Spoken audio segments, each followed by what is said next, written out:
Payout reveal. Good morning guys. So yun, dahil nga nag-update na si Dada Met sa Facebook at sa ating dashboard, ipapakita natin kung magkano ang kinita ng ating long form videos mula nung maibalik ni Dada ang ating mga isda. Ayan nga guys, at nakikita nyo na tayo ay nag-earn ng $11.08.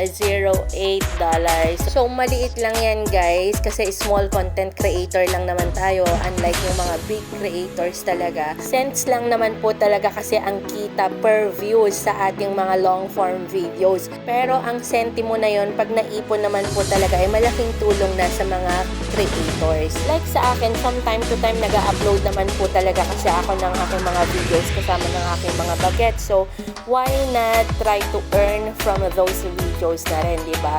So yun guys, ang nakikita nyo ngayon is paid na yan ni Dada. So that is a $35.94. Before, nasa 2.5 nga yan but since bumaba po ang dollar, kaya ayan, bumaba din. Siguro hintayin muna nating magtaas ang dollars. And since I'm using PayPal, ang minimum amount kasi na pwedeng i-withdraw is $50. So hintayin muna nating mag $50 and malapit na yon. Kaya dun sa mga solid na talagang nanonood ng aking mga videos mula sa start up to the end and kasama ang aking mga ads, thank you so much guys. Thank you po. God bless you all.